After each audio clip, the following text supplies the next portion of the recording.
Okay, I'll continue then. Let the people join in.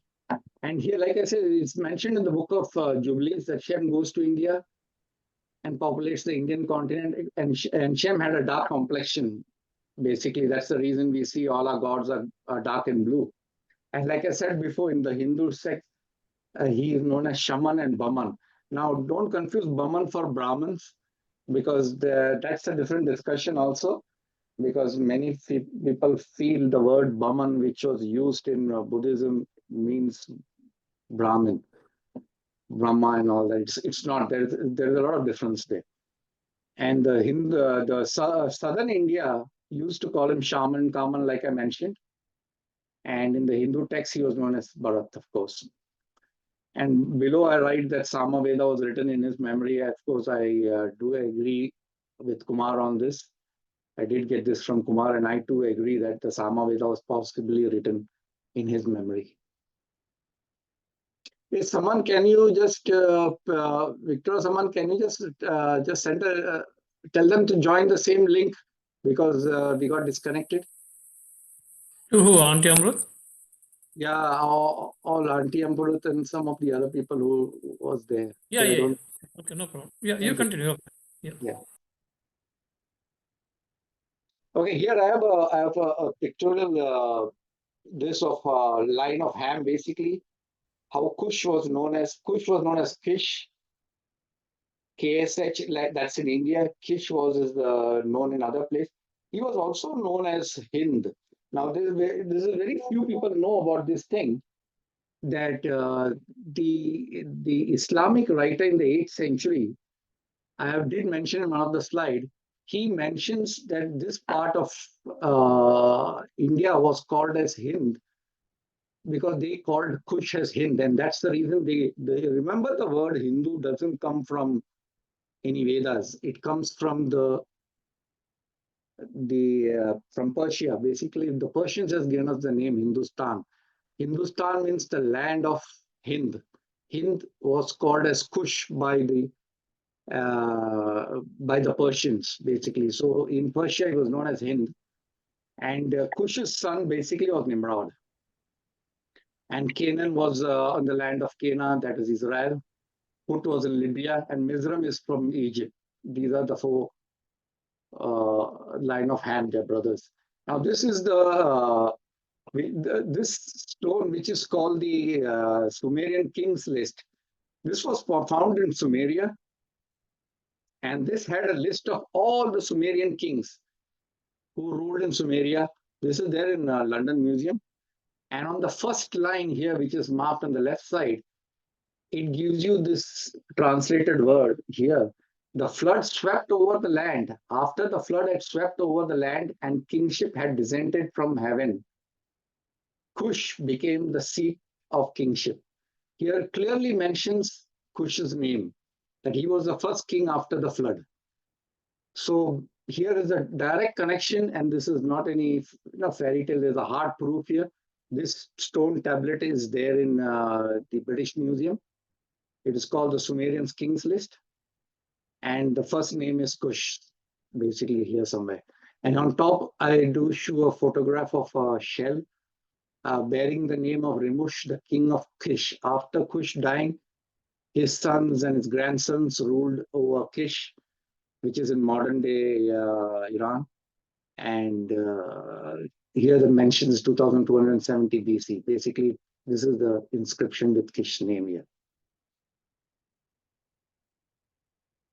Here on this slide, I'm giving a relation of Kush's relation with India. Like you can see how he was known in India as Kish, Kashap, Hind. In Egypt, Kush is the son of Ham. He ruled Egypt with his brother Mizraim. Hence in India, Egypt was called Mishra. His people were called the Kushites in Egypt, basically. Now, there is a saying, I don't know how far it is true. They say the surname Mishras have derived from the people who migrated from Egypt, from Mishra. But I don't know how far it's true. But that's there written down in some books. Africa was known during Ashoka's time as Kushwadeepa. You see the word Kush? It was not known as Africa. Africa is a very new name. It was known as Kushwadeepa. It was in the title of Kush. He then moves on to Nubia and founded Axum. Axum is near Ethiopia with his other son. The civilization of Kush, Meroe, and Axum occupied the northern corner of Africa. That's why you see a lot of Christians today in Ethiopia, and the southern part of Yemen was all Christians. Islam took over and Yemen went away from the Christianity, and today only Ethiopia is on the Christian side. Then you have the name Urakish, Mesopotamia. This is the place which he found in Mesopotamia. You can go through it. This is mentioned in the Sumerian list too. He then moved on to India by the Kush mountain. That's why those mountain ranges were called under his name, the Hindu Kush mountains. Basically, it's named after Kush. Here I have something small about the Bharat, India. Ham invades India and attacks the Semites, who were the clan of Shem, and takes over the southern part of India. He was known as Kwam, Kamadeva. Kush followers in India were known as the Kshatriyas. You have in the Mahabharata and the Ramayana, you have the fighter warrior community known as the Kshatriyas. The Kshatriyas couldn't basically they were a set of people because Hinduism divided by caste. So Kshatriya is a caste who are only supposed to fight and not do anything else. Kush had sons who were known Rama and Shiva. They also ruled the southern part of India and Yemen. And now you come to know how we got these names called Rama, Shiva, and all that. Ramayana has one of Lord Rama's son also named as Love and Kush. If you have read Ramayana, this Love and Kush only comes to the end of Ramayana. And Ramayana doesn't mention anything after that. Basically, others are all stories which are written in other books. But the last lines of Ramayana does mention of Love and Kush. Pakistan has two cities called Lava and Kusha. Lava becomes Lahore later on, basically. These are the two cities in modern day Pakistan today, but they have changed the names. Like I said, Lava is Lahore. Kusha's name, I don't know what is become. Kashmir also gets its name from Kasha, basically, when Kush was in India. That's why you say you have the names like the Kashapa, Mira. Mira is a lake. The lakes are also called by Kashapa's name. Kashap means Kush, basically. I have added here the Put, the brother of Kush, also spelled Put in the Bible, means a warrior. We have a warrior rulers of India often been referred to as the Rajas or the Rajputs. Basically, this is also, there is no proof, but this is also a suggestion that maybe the Rajputs also got their name from Put, the brother of Kush. Rajput means the king of Put. Raja ka putra it means, son of Raja. And like I said, Arabs and Persians called him Hind. Thus, they referred to India as Hindustan, the land of Kush. The origin of the word Hindus comes from the Persian Arabs and not Hindus. Okay, now we come to our main hero of our presentation, Nimrod. He was also known as Gilgamesh. Basically, that comes from the epic of Gilgamesh in Mesopotamia. I think in the 18th century, late 18th century, they found tablets when they were excavating the what do you call the step temples in Iraq, and they found these tablets as near the library of Hammurabi. I think the library of Hammurabi. That's my memory is right. They found these tablets. Basically, there are other stories also. The Emu Ilish, and then you have the Gilgamesh, Atrahasis. These all are on tablets. They all talk about the flood, basically. And they all refer to one strong person. They don't call him Nimrod, they called him Gilgamesh in that story. Sargon is there in history, basically. He is there on the Sumerian list of kings. He was a real king. He ruled Ur at that time. Nimrod is another name for him, and Nanus is also another name. The Babylonians worshipped him as Marduk. Indians probably worshipped him as Shiva. The concept of Shiva's, that huge look, the tall, wearing the animal skin, and some of the characteristics of him was also copied. I'm not saying they're the same person. It is not the same person, but these stories were incorporated in their religious stories, basically. The Akkadians called him Armatuk. The Egyptians called him Osiris. Like I said in the beginning, people started calling the same people with a different name. The Canaanites, he became the sun god of fire, Molech, and Baal. This is the main god he becomes. And this story I will tell in my next slides. Because Baal is mentioned in the Bible many times. The Romans called him Bacchus, which means the son of Cush. The Roman god Kronos, whose name means the horned one. Remember, even Alexander was shown with the horn.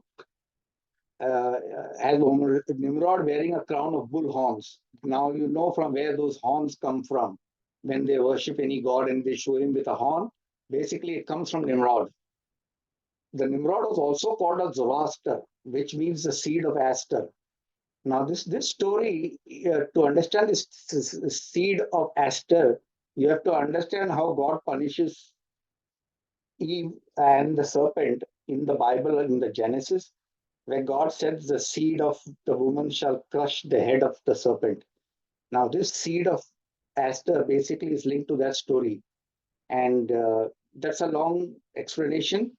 And I will cover that one day in some of my presentation. We have the Zoroastrian rest on the foundation doctrine of Nimrod and Ashur, his brother. Basically, it is said that Zoroastrianism was started by Nimrod's brother Ashur, but we really don't know. The other names of Adonis is used and many more.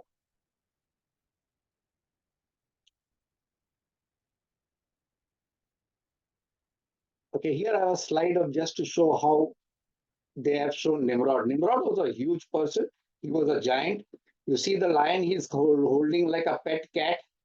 So he was probably around 25, 30 feet tall, and that matches with the story of the giants and the Nephilim, which we have in the Bible. And to get to that, we have to get to another story of the giants in the Bible. But this is how he was depicted in the statues in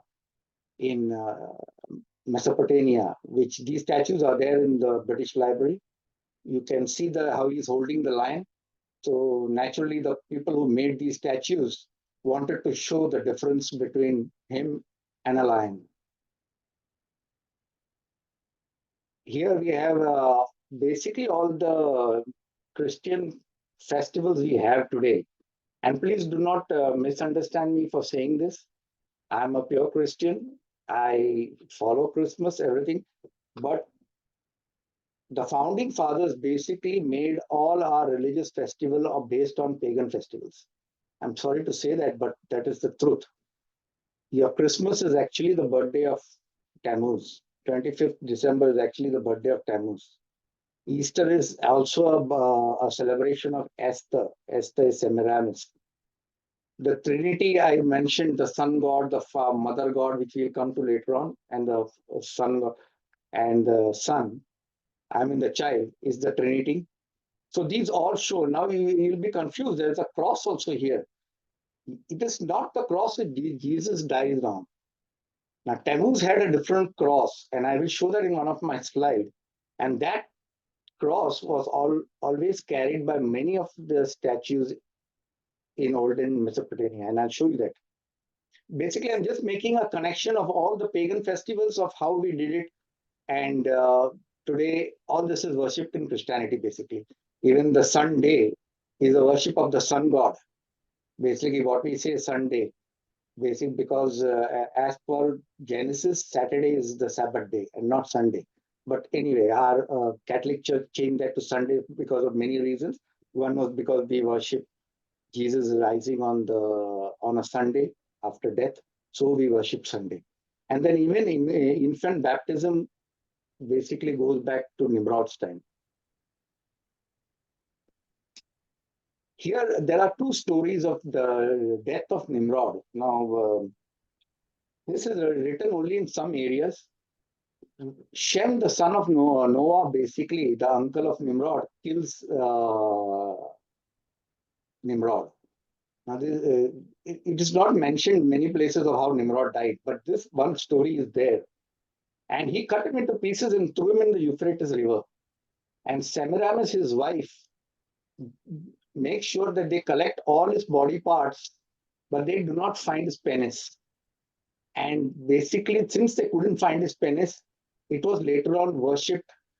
His penis was worshipped in all cultures. And I'll show you. Now, these photographs lying below are basically, the right two are basically from India, and the left two are basically from the Mesopotamian area. The other theory is that Semiramis, his wife, killed him, and then they mourned him for a week, which is called by the Romans as a bacchanalia. That means the whole night they'll drink and they'll mourn his death. And the Indians also call it in Shiva Mahashivratri. They do the same thing. They will drink the whole night, they'll dance, they'll sing the whole night to basically mourn the death of, in this case, Nimrod. But in Mahashivratri, they change the story. They say it is the wedding of Shiva. Basically, the concept is the same. You can Google this Bacchanalia. Basically, it's a Roman festival of mourning of Nimrod's death. Basically, it's a day of drinking and dancing whole night. It was banned in the later Roman Empire.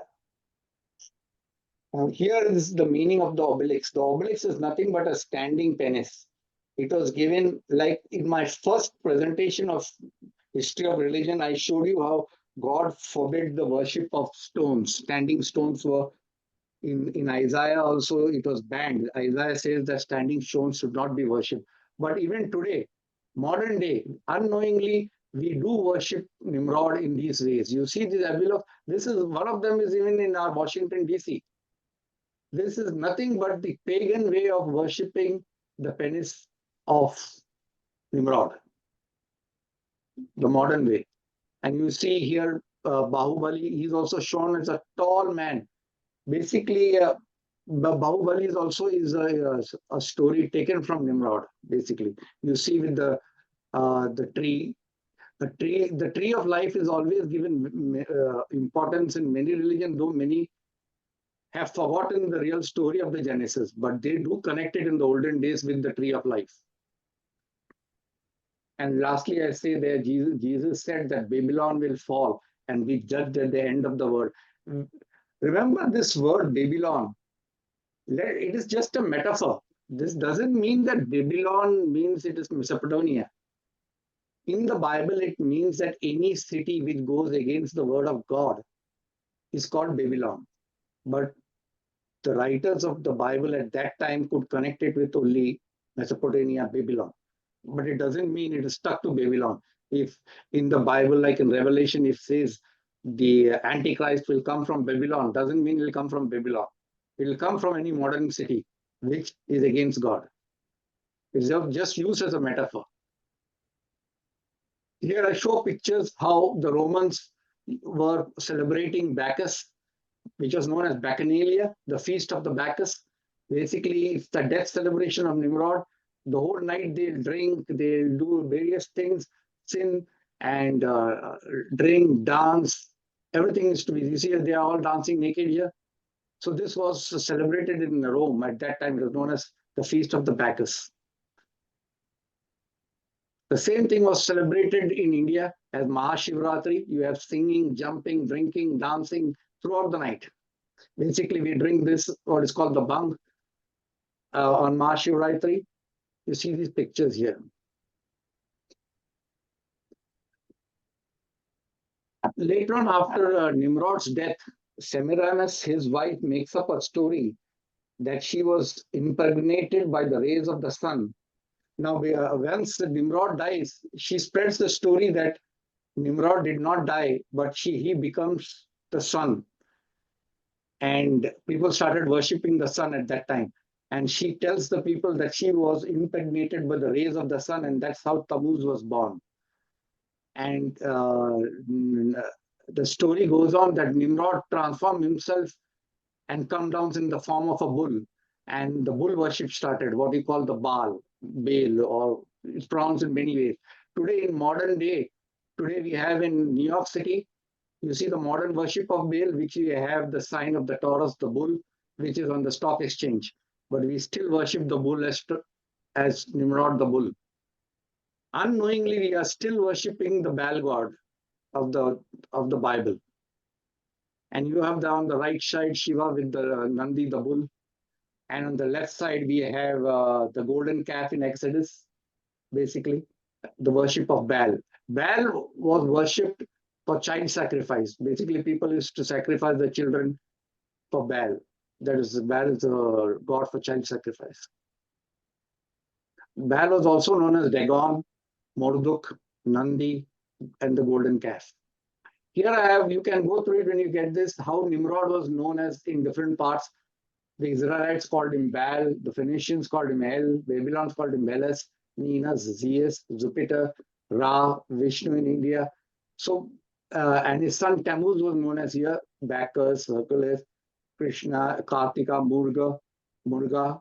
Semiramis, the queen of heaven, was known with different names. In India, she was known as Kali and Durga, but many places she was known as Diana and Athena and all that names were there.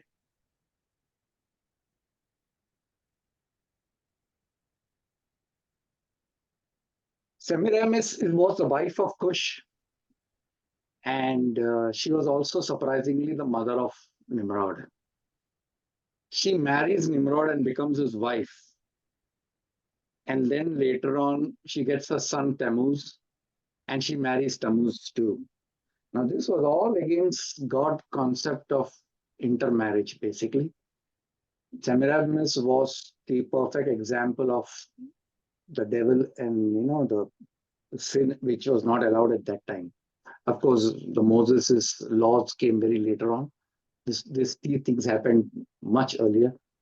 I've got a lot of information here. I wouldn't like to go through it right now. You could go through it as how Tammuz, the sun god, all these things which I just told, I have mentioned it here. And I've done this in a little more detail.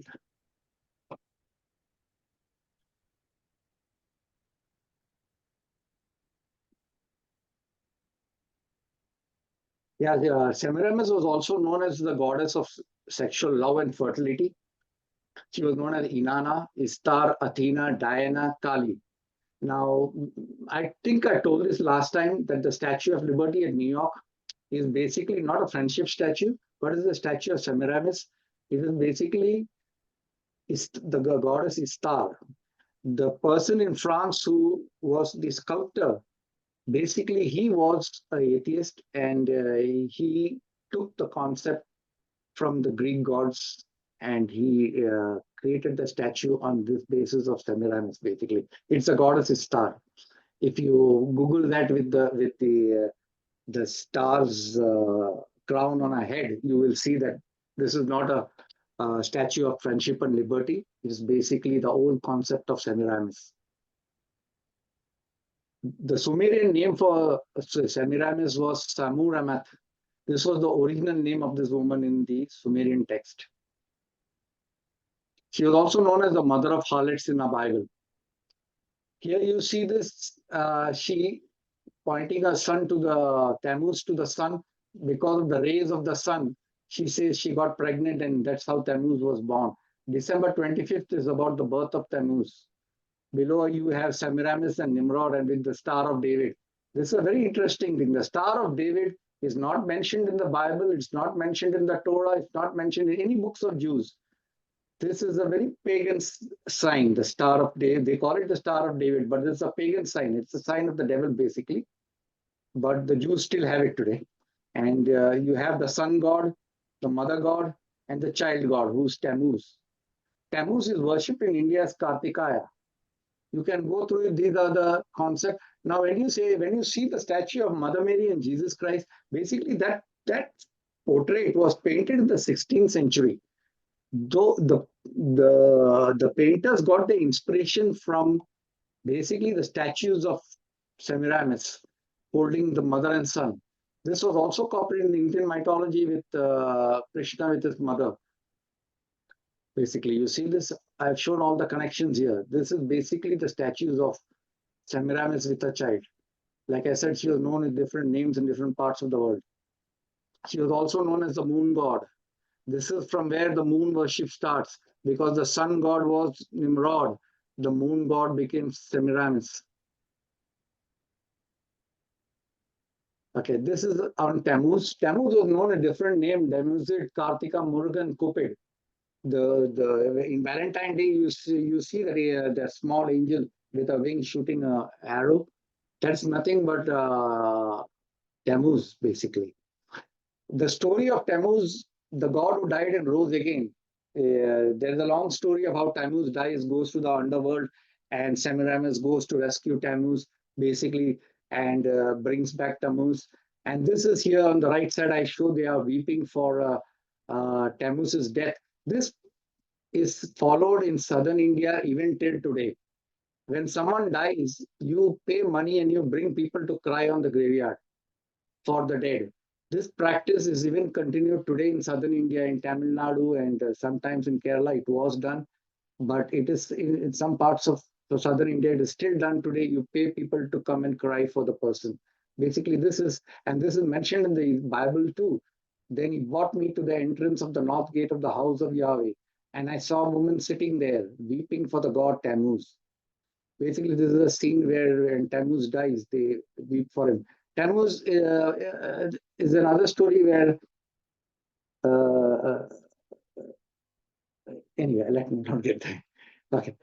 Below is the statues of the god, sun god, the mother god, and Tammuz, basically the son, father, and the child.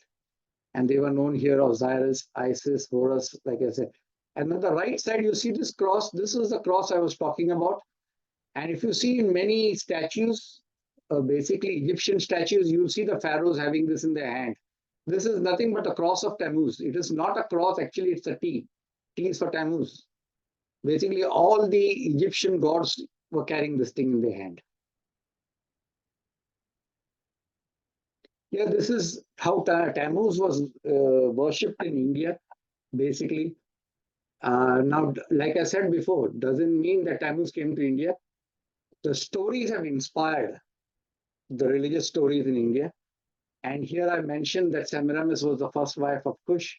Semiramis was the mother of Nimrod and his wife. Tammuz was married to his mother Semiramis. Tammuz was equipped with the arrow. You see here now Kartika sitting with two ladies. And I'll show you one more picture later on. One is his mother, one is his wife. One is Devyani, Devasaya, or one is, I think, Valli. One is Valli, yeah. In the English one, it is Psychic and Semiramis. Yeah, here we have it. Here you see this, the god Indra. Now, Indra is actually Zeus, and I'll come to that very soon. Who is Indra? How did they copy Indra? Here you see Indra giving away Devasana in marriage to Kartik. And the Greek version is Psyche getting married to Tammuz. On the right side, you can see this. This is a picture from the Greek paintings where Psyche is getting married to Tammuz, and Zeus, the god Zeus, he's always shown with a lightning rod in his hand. And just remember the lightning rod, we'll come to that later on. And to the left, you see here Tammuz was married to his mother Semiramis and Psyche at the same time. Here is Devisana at the left, and you see Valli at the right. And you see the colors. One is shown green and one is shown white.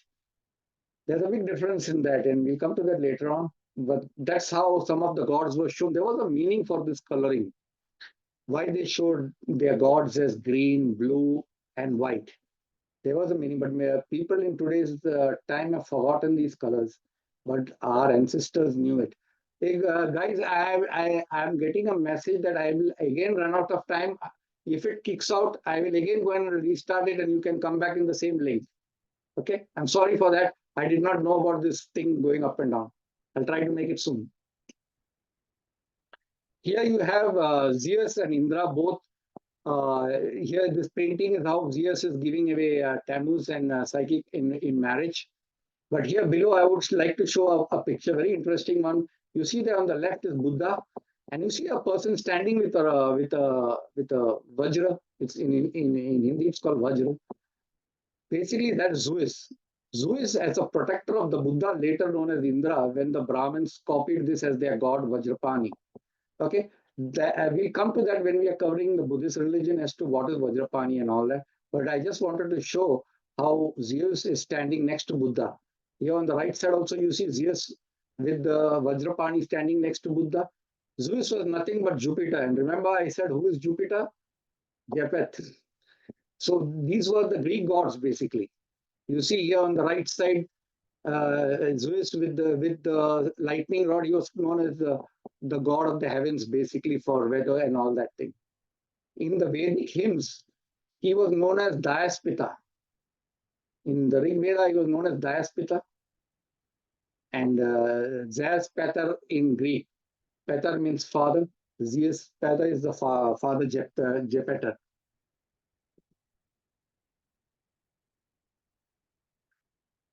Here I'm just quoting Max Muller. I hope everyone knows who's Max Muller. He's one of the translators of the Rig Veda. Like I told before, the Indians did not know their own books. They could not read and write. When in the 1890s, when the British sent their journals, their colonels to go and find these holy books, they collected it. I have got the from the Calcutta Gazette of 1890. I have got the printouts of how they sent the people to find all the Rig Vedas and all that, and they couldn't even read it. And so they had to send it to. They had to bring a Max Muller, who was a professor in Britain at that time. He was a German, and he could only read it, and he's the one who translated the Vedas, and that's how they have the Vedas today. So he quoted, "Nowhere in the wide distance which separates the ancient poems of India from the most ancient literature of Greece." See how he connects that the poems of India were basically ancient literature of Greece, more clearly felt than when we compare the growing myth of the Vedas with full grown and decayed myths of which the poetry of Homer is founded. I hope you understood what Max Muller was trying to say. He said that this old gussy pitty stories of Homer were taken by the Indians and put in their poems. That's what he means in Hindi. I'm just translating Hindi.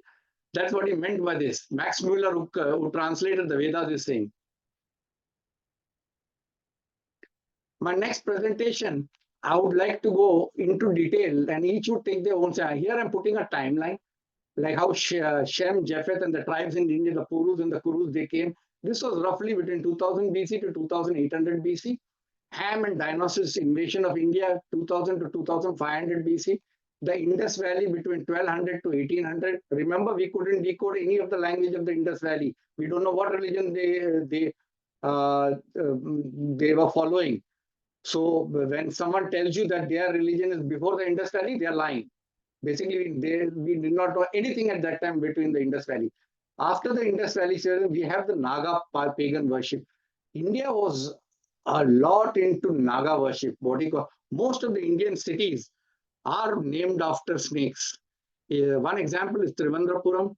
I was shocked when I came to know that Trivandrum, the word Thir means divine, the divine land of Anand, Anandapuram. Who is Anand? Anand Nag is the name given to the king cobra.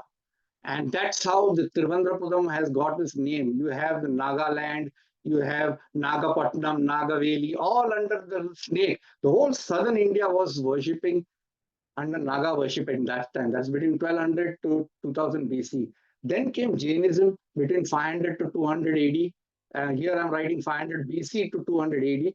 Buddhism came between 500 BC and 300 AD. Remember, the Tripitaka, the life of Buddha, was written down only in the 3rd century after death. Buddhism was not written down during the time of Buddha. It was not. That is a misconception. The first time they wrote it in Pali language, those books were burnt. They rewrote that in Sanskrit. And there is a big history behind how Buddhism books were destroyed. Then the Jews came in between 550 BC to 200 AD. Now, many people will get this as a shock that Jews were in India in 550 BC. Yes.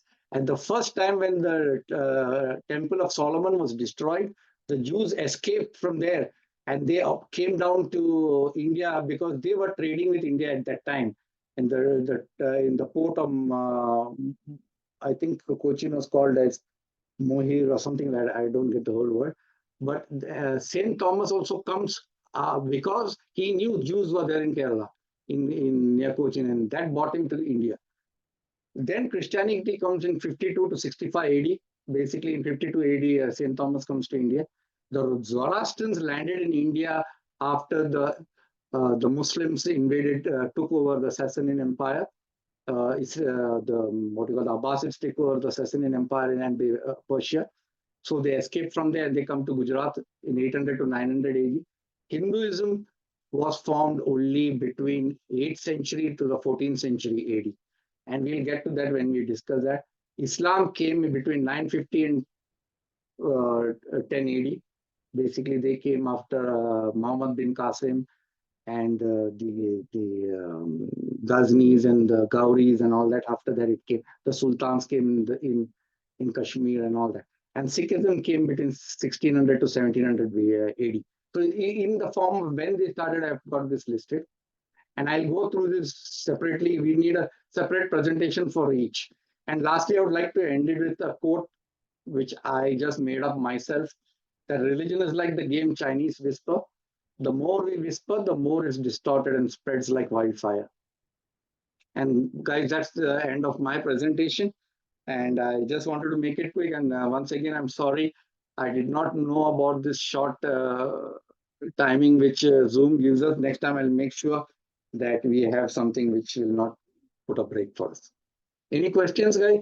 And we have Kumar here too. So if anyone has some questions, Kumar is also there to answer.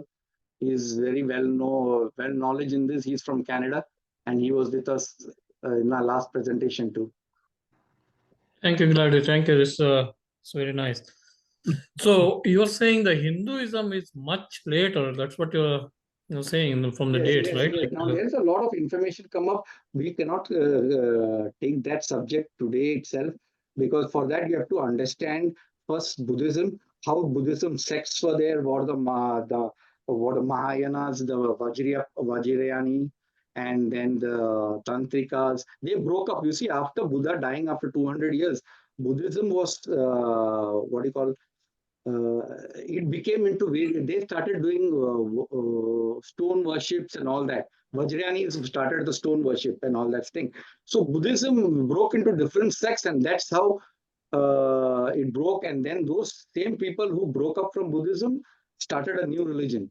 And we'll get into that when we come to the Indian religion. Yes, and most of the books were written between 8th to the 14th century. And I got a piece of information from the UNESCO. The Pune Bhandarkar Institute has got a only copy of the Rig Veda, which was collected in 1890. One is on birch paper, and rest 29 are on paper. Remember, paper was invented in the 16th century, and the rest are on paper. And they registered it with the UNESCO, and UNESCO said that all of them, except for the birch, were written in 1494. And Indians got a shock when the UNESCO said that it was 1494 when they were saying it was Yuga Yuga. So that proof is there. And most of the books, and we'll discuss it that as to how they were written basically and how the Buddhists were destroyed, they were killed, their books were burned, and how the religion was transformed. And I've got a lot of proof of photographs of how the Buddhist temples were converted into Hindu temples. And there's a lot going on now also. So there's a lot of story behind that. Yeah, that would be interesting to take up because I mean, what we hear is obviously this Sanatan Dharma. That's what they. No, the word Sanatan is very wrong. There is no mention of Sanatan. The word Sanatan is in Buddhism also. But if you Google Sanatan, Sanatan is not a noun, it's an adjective. So Sanatan means of what which was prevailing. The meaning, it's an adjective. Like if you're eating ice cream, I take you to an ice cream